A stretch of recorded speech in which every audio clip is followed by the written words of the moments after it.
आज हम सुनेंगे नागों के राजा बासुकी की वो भक्ति कथा जिसने उन्हें बना दिया शिव के गले की हार। बहुत समय पहले की बात है। पाताल लोक में बसा था एक दिव्य नागराज, जहाँ चमकते रत्नों से सजे महल और स्वर्ण की सर्प रचनाएं थी।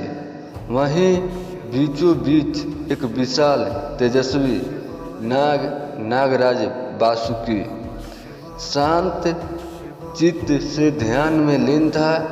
आंखें बंद और मुख से निकला ओम नमः शिवाय। उसकी भक्ति इतनी गहरी थी कि पूरा नागलोक उसकी तपस्या से शांत रहता। इधर देवलोक में चिंता का माहौल था। ब्रह्मा, विष्णु और अन्य देवता एकत्रित हुए। उन्हें अमृत की आवश्यकता थी। विष्णु बोले, हमें समुद्र मंथन करना होगा, पर मथाने और रस्सी कौन बनेगा? तभी उनकी दृष्टि पड़ी नागराज बासुकी पर। एकमात्र योग सेवक था।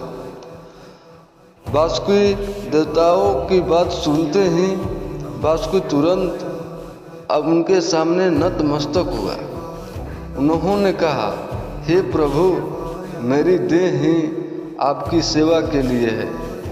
मुझे रस्सी बनाकर समुद्र मंथन कीजिए।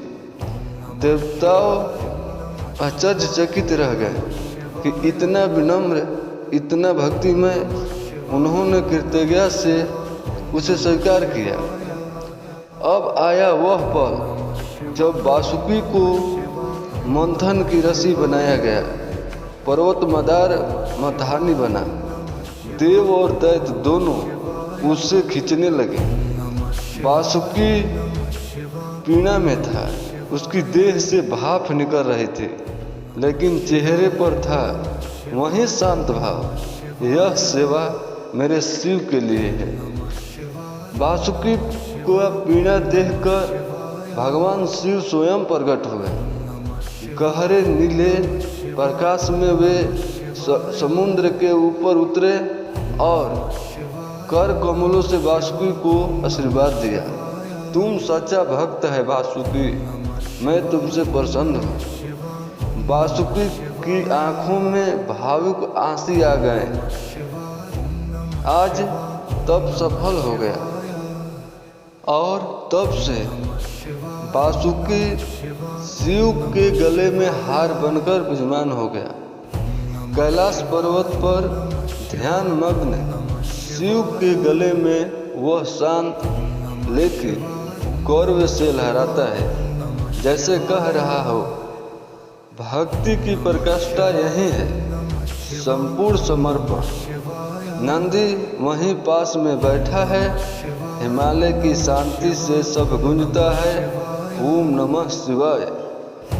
आज भी जब भक्त शिवलिंग पर दूध चढ़ाते हैं और फूल चढ़ाते हैं, तब एक छोटा बच्चा शिव की मूर्ति को देखता है और खास तौर पर उस सर्प को जो शिव के गले में है। मुस्कुराते हुए वह पूछता है, माँ, यह सर्प कौन है?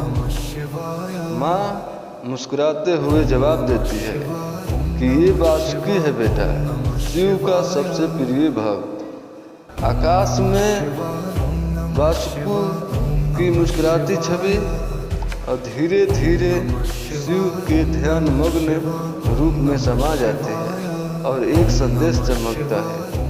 सच्ची भक्ति को पुरस्कार नहीं चाहिए, केवल समर्पण चाहिए। ओम नमः शिवाय। अगर मेरी कहानी अच्छी लगे तो लाइक, शेयर, कमेंट जरूर करें।